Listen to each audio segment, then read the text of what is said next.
Oh, viewers, I've come to the end of a day filming of a collection of Vauxhalls and a Saab, and this is the best for last. A 1991 Vauxhall Astra Mark II GTE 16 valve. So very late GTE, they were discontinued later the same year. We believe this car was actually registered by Vauxhall themselves because it carries a Luton plate on it. VS was an old Luton registration, but a lot of Vauxhall press cars carried on it. The car doesn't actually have an MOT at the moment, so we can't take it out on the road, which is a shame, which is why it's just come out of the garage, which is where normally that it lives. It's actually done 165,000 miles, which is amazing, really. It's actually got the original Vauxhall headlamp protectors on it, and look at the headlamp washers and things like that. So yeah, the GT16 valve was a crazy version of the Mark II Astra. It was introduced early on in the life of that. The early ones had a 1.8, then there was an 8-valve 2-litre, and then later on in 1988 the 16-valve version was introduced. I think you could still buy an 8-valve as well, but this is the one that everybody wanted. So without the cat, they developed 156 horsepower. With the cat, it was a little bit less. This car did originally have a cat on it, although it's a pre-Euro car. The Euro 1 regulation didn't come in until 1993. It's actually in really nice condition. And Dan, who owns it, sort of says that, well, you know, it's not that good. But I beg to differ. I think it's fantastic. We'll start it up later on. He's just chucked a battery on it for me. It's been in storage for about 6 months or so, so it's not been cleaned for a while. Have a look in here. So we've actually got some bits and pieces in here. These are Mark II Astra bits that he's collected. The warning triangle lives in there, although the plastic's really flimsy, so I'm not going to touch that again. Apparently the parcel shelves are really valuable in these for some reason. I don't quite know why. This one's actually not been modified. It's a standard parcel shelf, so it's probably why it's so valuable. It's very practical, actually. I mean, I personally, I'm going to get a little stick for this, but I prefer the Belmont. I think the Belmonts are great. I love saloon versions of hatchbacks, so I love the Belmonts, and particularly the Belmont CD. There was one at Rustival last year, and oh, yeah, I loved that car.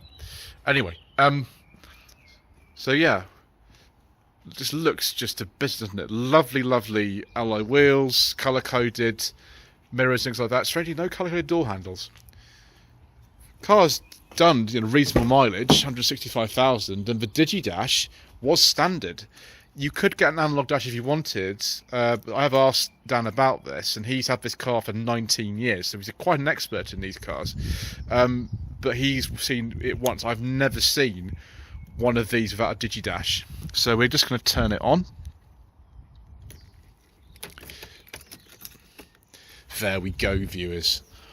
This is going to be incredibly nostalgic for a lot of you. Look at that. Isn't that brilliant? Yeah, you wouldn't know the car's done mileage like this. Weirdly, down here, that's actually a compartment for the service book. But I'm not going to sort of fiddle with that because the plastic looks very sort of brittle, so we'll leave that. We will start her in a second. You can see you can adjust the steering column with this lever here. These are fantastic. I think they're the same as a Mark II Cavalier, these indicator and wiper stalks. We've got the headlight control top of here. It's the same as an early Nova. We've got fog lamps on here. One of these, I think, I can't remember, this one is actually for electric aerial. It's marked as a fog lamp, but actually for electric aerial. Has a light switch here. Yes, excellent. And then a couple more warning lights up here as well. Analog clock. This isn't original stereo. They do have original stereo. Rated window is activated by pulling this out. And then just very simple heating, ventilation controls and cassette storage. Yes, viewers, cassette storage. Oh no! Oh, gosh. That feels a bit flimsy.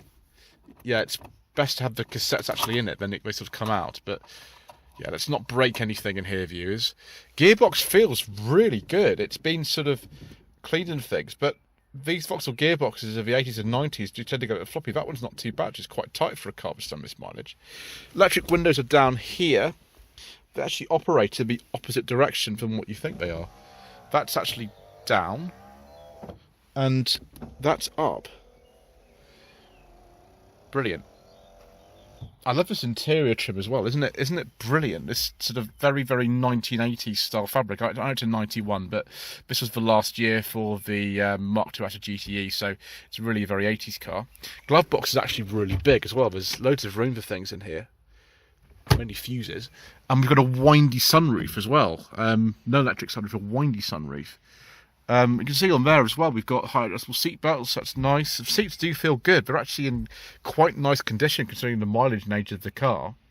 I'll tell you in a moment, actually, what Dan paid for this car 19 years ago. And some of you will drop the drink that you're drinking when you hear what he paid for it. So I think actually we're going to start her up. So what I'm going to have to do is probably change hands with this phone, and I'll show you how you start it. So we've got an immobiliser on here that goes in there. Yeah, light's gone out. Okay, so don't need to push a clutch or anything. Handbrake is on and we're in neutral, so here we go. And yeah, it's not running particularly well at the moment. We're just going to see if we can clear it up a bit. Yes, make that red top sing. Yes. Right, let's hope it settled down in a bit. It's not been run in about 6 months, so there we go. We've got oil pressure, we've got voltage and everything like that. Plenty of fuel. Obviously, you probably don't want to put E10 in this, do you? You probably run it on E5. I guess a bulb failure warning like that could be anything, couldn't it? Yeah, it's one more viewers. Yes. Yes. I have to stop that view before I enjoy myself too much. Right, let's have a look at the red top underneath the bonnet. Because Dan's owned this car for 19 years, he's made a couple of slight modifications to it, such as the hydraulic bonnet struts. But here's the famous red top. This case, when it was new, generating about 150 horsepower, which meant a lot more power than the Ford Escort RS Turbo. It's about 130 horsepower. And then the Maestro Turbo was about the same, 152 horsepower that one was. So yes, absolutely brilliant. Don't know how many of you remember the old red tops and weren't going in the Cavaliers and the Astras in particular. I think you could drop one of these into a Nova as well if you wanted to. But yeah, all very, very original. Cars not massively modified or anything. And I can't believe it just started up with a fresh battery just after 6 months. Running a bit lumpy, it could do with a little run and things, but because this car didn't have an MOT, I'm not able to take it out on the road. I really, really want to, but I'm not allowed to because we've not got an MOT, which is a shame. But there we go. What a fantastic car, and I hope Dan's able to get it on the road quite soon and enjoy it, because that's what he's been doing for a very, very long time. So I do hope you enjoyed that, viewers. Thank you ever so much indeed once again for watching. Please don't forget to subscribe to the channel, like this video, leave a comment below, and we shall see you again soon for something rather different, I think.